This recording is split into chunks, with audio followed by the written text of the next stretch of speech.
Today on Green Cars, the podcast, we meet two amazing designers who worked on Honda's line of electric vehicles. Plus, we'll reveal the philosophy behind Honda's EVs. And it all starts right now.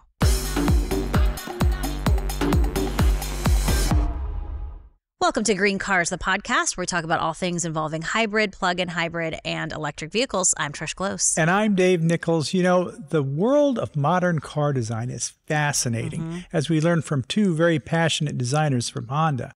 Plus, we get to check out and drive the new Honda Prologue. That's right. Whatever the heck this thing is. Honda. We're just surrounded by Honda today. This is our Moto Compacto. It's in studio with us today.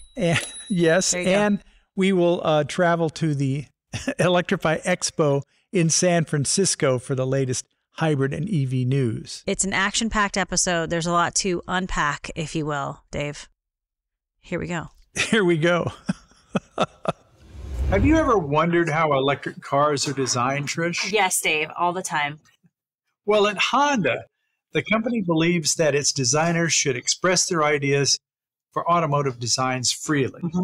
We're proud to introduce you to Honda EV designers Lee and Sang Hyuk. They worked on the Pilot, Passport, and new Prologue electric cars. Welcome to Green Cars, the podcast. Welcome. Thank you. Thanks for welcoming us. Yeah, we are so excited to talk to both of you. Lisa, Sang, we're fascinated by the car design process. Yeah, and I think in our research, we've seen that, right? That there is a lot of love in car design. So we understand in Japan, there's a process known as Waigaya, which involves having boisterous meetings. We want to know more about these boisterous meetings. Yeah, Waigaya is a key part of a Honda culture where everybody's invited, we can speak freely and lively, and it's a more of an informal meeting settings. We do that in the beginning of the project. We invite people, even those who are not on the projects. And we share ideas and just really talk about what the customer experience will be. And a lot of the good ideas usually come out of these meetings, and we try to bring that into our concept and make it into our styling. Well, and brainstorming meetings must lead to concept drawings, right? I mean, you guys must do a lot of concept drawing at what the vehicle will look like and so forth. And you've both been drawing all your lives, right? Yes, at least on my side, yes, I've been drawing all my life. I'm very proud of my skills, and I'm very comfortable in expressing my ideas with drawing. Now, we've heard Honda designers are encouraged to draw sketches that define a product's aura. So really to understand the essence and really get a feel for who might be in the car, right? I'm assuming so. So explain this philosophy and really how it's applied to the cars that you both have helped design. I'm very happy to have these questions because it's really in detail of the spirit that we try to pursue when we do car design. So this is really awesome. There isn't, thank you, Dave. There isn't really a lot of opportunity to explain this in detail, but product's aura is it's what I feel is it's an impression basically of the vehicle. You know, modern car manufacturing, it's because it's so advanced nowadays. It's easy to mismatch function and the look of it. It's very irony. So as a car designer and car engineers, for us, we're car designers. We need to make vehicle to look like it does what it's supposed to do. To put it in easy words.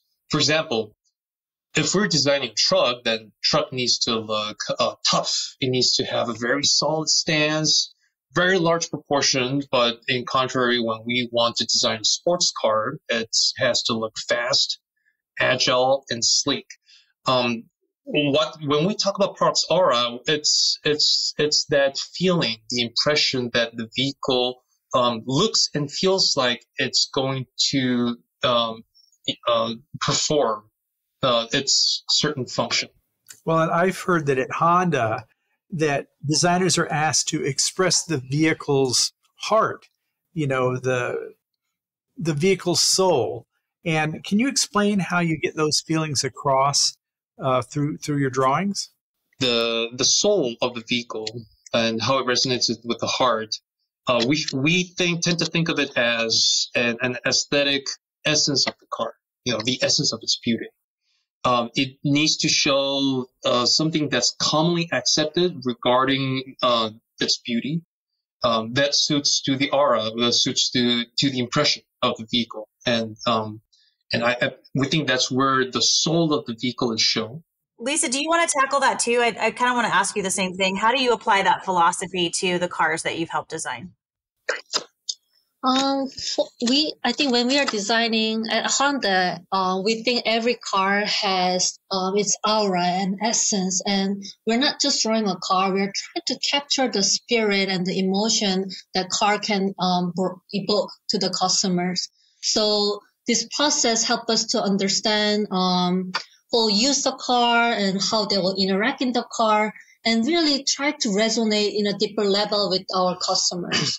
I think this method is really helping us to ensure that each vehicle is not only functional, but also evoke that emotional connection with our customer. Yeah. And do you guys still go from drawings to clay models? Yes, we do. We still do. We see that in car commercials, right? You see the clay model. How many clay models do you go through in the process of design? It's a little different from exterior to interior and project to project. I'll start with exterior first. It usually goes in 2 different clay models, although those 2 go through a lot of iteration, a lot of rounds. It's not just the one and then the next one and then boom, it's done. We actually go through a continuous refinement process. So the variation is countless, but we usually go with the smaller one first, the quarter scale, which is, as is described, the quarter scale of the actual size of the vehicle. And second is full scale, which is, as described, the actual scale of the vehicle. Wow. Yeah. Yeah. That's a lot. For interior, it's a little bit different than exterior. It actually goes via projects to projects. Sometimes we work on a project that does not even go through a typical clay clay procedure. Example, the Prologue that I worked on, we actually didn't have any typical clay process. We actually utilized the VR. I think this car happened during the COVID timing. We call it COVID car. So it was difficult to travel, make a final decision, and do a collaboration meeting. So we skipped the clay process. However, we confirmed the design through VR to guarantee our styling meets the expectation and meets the concept. So it really depends on the project's case by case. Yeah, I see. So was that weird skipping that clay process then? At first, I thought it was very strange, but it was really effective tool because we see it with the color and material applied already in the VR. And when we find the mistake, we can quickly change things, whereas in clay, we see it in a one solid color. So I thought it was effective in some way, but of course, having a tangible form is always effective as well. So I like both methods. Can you explain how you used VR? Yeah. So for VR, we'll create like a 3D modeling, whether we are using the Blender or Alias or CATIA, depends on the 3D software, and then we will right away import it into a VR setting where we can apply texture, materials, put it into different environments. If it's like an off-road car, we'll put it into a off-road setting. So I think this method, we can actually see the car in person. It feels like when you're wearing this goggle, it looks like you're in there in that setting. So it's really easy to connect how customer will feel and look and feel of the car. I think that's the idea that is fascinating utilizing this VR technology. And we don't have to travel or spend money on making a prototype. So it's green. It is green. And I would assume too with VR, once you're in that kind of, because it's surrounding you, right? But then you can make changes after the fact, like, oh, this particular design doesn't really work for this truck or for this sports car. And then from that, you can make adjustments and changes, maybe a little bit better than like a clay model. It's faster. It's definitely instant. Examples, I mean, if we want to change the color, material, it's just instant. So it's much faster, and it helps us to reduce the overall flow. Sure. You know, I've heard Honda has this thing called the 3 realities principle, which involves place, product, and reality. Can you kind of tell us what that's all about? Sure, it's actually one of the core value that Honda always pursues. It's about knowing the actual place, knowing the actual situation, and addressing the real world condition, the reality. Because as Honda, we are zealous about customers. Our first priority is customers. We want to know where our customers in reality use their product. Where do they go? Where do they usually drive? How do they usually use this vehicle? And we need to know the realistic limitations on what we want to put and how we want to make our vehicles. So, without knowing these realities, we really can't get much closer to our real customers. So, it's a very, core value to us. We take it very serious. Amazing. Well, Sang, I think you mentioned this earlier in the interview that there's the design can be great, but if it's not practical, right? If it doesn't make sense in the vehicle, then, it just doesn't fit. Yes, that's right. It's they're all tied to this 3 reality principle and the aura of the vehicle as well. It needs to look like how it's going to function. It needs to function how it looks like. Yes, so these are all very tied together. Love it. We've also heard about Honda's principle known as the 3 joys, and I would love to hear what that's about. Yeah, Honda 3 joys, it emphasizes on a joy of buying, joy of selling, and joy of creation.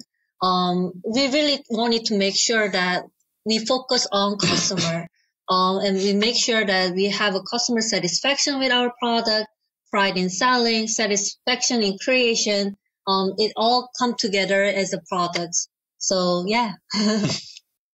So for you guys, there's really great joy in designing these Honda cars. Yes, we believe that if we don't enjoy our process, we believe that customers will not enjoy our products as well. So it's really key for us to have fun when we make our creations.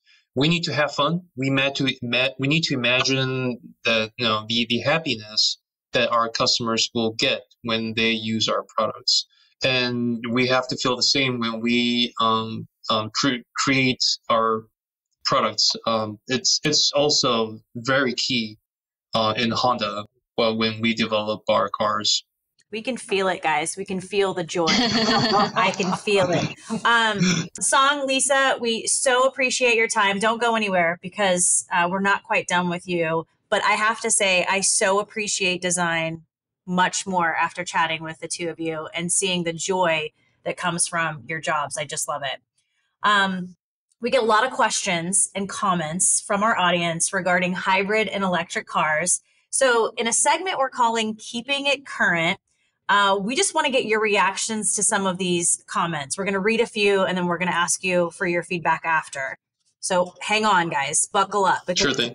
Sure thing. These are some interesting comments. So Dave's going to start. All right. And these are all true and real. They're real. They're real comments. Thomas Van Troost says that he believes that electric cars are overpriced junk and a lousy investment. He adds that the technology is not there yet for the average person. But wait, there's more. Howard Peter Brody says that he has a big backyard and he's thinking of getting a horse and buggy. Great range and cheaper than gasoline, he says. But Star Thornton replied to him saying, obviously you don't own horses. My last feed bill was over $800 for 2 months. Then horseshoes cost $120 every 6 weeks. And don't even get me started on vet bills. Stick with cars. They're much cheaper. All right. Hold on. We have a couple more. Philip Lozano says, people who bought an electric car don't want to admit it. They really regret it. They fell into the web of the government. To which Frankie Jones responded, not true. I'm on my second EV and plan to never buy another ICE vehicle. EVs are much better and more affordable. So Lisa and Sang, we get hundreds of comments like this, both positive and negative.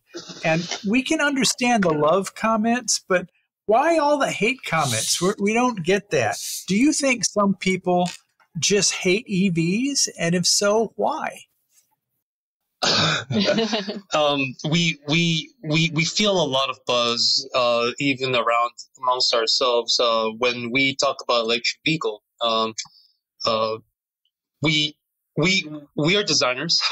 We don't have, unfortunately, enough knowledge as a product planners or automotive engineers to really assume what is happening within the industry, or we're not salespeople that really truly 100% visit our customers. However, what we can say, at least on the Honda side, is that we are creators. We create a product that we really want to be proud of, that really wants to serve the customer 100%, even more than 100%. We want to bring them joy. So what we can promise to the audience and the world out there is that we are confident in our products. So whether if it's an EV or gasoline vehicle, we are fully engaged in trying to bring that joy of using our products and cars. So that's what we really want to tell people around. Well said. Yeah. Well said. Thank you so much. Lisa, I think you mentioned what you drive. Song, what do you drive? I do not drive Honda vehicles yet, but actually I'm trying to get the new Honda Passport because it's I don't have a large family right now. I just need to have something that's very capable, something that is not so rugged, but capable enough for me to have adventure with my wife. Perfect. Perfect. I love that. And Lisa? I drive a Honda Prologue. So, yeah. Nice. Thank you both so much for your time today and being good sports with the social media comments. It's always a fun segment. We would love to have you back on GreenCars to share the juicy details about some of these concepts that you're coming up with. But thank you again so much for your time and sharing your brains with us. And we can really see the joy in what you guys do. So thank you so much. Thank you. Thank you for inviting us. Yeah, thanks for inviting. What an incredible interview. I love those guys. I love them. Yeah, I think we left that interview with a new appreciation for not only car designers specifically, but I mean, the designers at Honda, just the philosophy and the how deep they go when designing these vehicles. What stood out for you the most, you think, in that interview? Well, I tell you, ever since I was a little kid, I've been fascinated with how they design cars. How there's all the sketching and drawing and throwing things away and starting over. And then they do these clay models, which I've always found that someone has that job that they make these little intricate models and then they make more and they make more because they don't like that part and they keep changing them. I know. I just love everything about it. Were you surprised to learn that the Honda team still uses those clay models? While they're still doing, virtual reality. Yeah, the VR. Yeah. So they use everything. Everything's on the table for them. I just love it. And I love the philosophy, which, you don't normally think about, but they obviously do in great detail. Absolutely. Yeah. I love that Lisa said, unlike other car designers, she didn't grow up thinking about cars or even playing with cars. She said she was a Barbie girl. She played with Barbies when she was little. So Lisa, I relate to that 100%. I also love the fact that Sang was so touched, really, by the questions that we asked, which 100% is credit to you. You took a lot of time to research the philosophy and what goes behind designing these vehicles over at Honda. And Sang picked up on that. He was really appreciative. Well, and luckily Honda, they have a whole design department. They have a whole separate website about how they design cars. Yeah. And so, hats off to them as well. For sure. And I mean, even you all just heard it right now in that interview, but Sang says, I'm so happy to have these questions because it's really in the detail of the spirit that we're trying to pursue at Honda. And he said there really isn't a time where they get asked these questions a lot. We don't really, journalists, car writers don't really touch on that, right? What goes into all of the design. Yep. So Sang was really thrilled with your questions, Dave. Well, my pleasure. Well, we want them back. We want them back on the podcast. Yes, we do. So they were just so interesting, absolutely fascinating. And now we get to see some of their work up close and personal with a car review of the Honda Prologue from our very own Jesse Hitty. Starting with the exterior, the Honda Prologue is undeniably stylish. I mean, just look at it.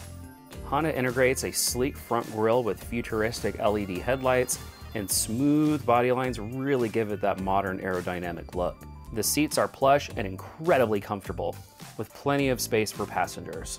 I'm a fan of its bold design, especially in white with the black trim. The interior is spacious and well equipped, with comfortable seats and lots of great tech, and the driving experience is pretty dang awesome. EVs just keep getting better and better. Absolutely. Great job by Jesse on that review. If you want to watch the entire review, you can head to our YouTube channel, GreenCars HQ. In chatting with Jesse about this vehicle, though, he was mentioning to me it was a struggle, really, to come up with something he didn't like about the vehicle or maybe what was wrong with it. He really enjoyed driving it. He even mentioned that to the designers we chatted with. He loved the design. So he didn't have a lot bad to say about this vehicle at all. Yeah. Thanks very much, Jesse, for that one. And also, we sent a crew to the Electrify Expo in San Francisco. Okay. And there was Chase Drum. Our own Chase Drum was there. That's right. He answers some questions that we get on social media from people. And he had a bit of a religious epiphany. Oh, okay. Yes. All right, Chase, I'll be interested to hear that. Yes, what else? We also will be seeing an e-unicycle racing. So that's interesting. And there's something called the Samurai Cybertruck that we'll be checking out. Sounds a little loaded. Yes, all this and more is coming your way right now. Okay.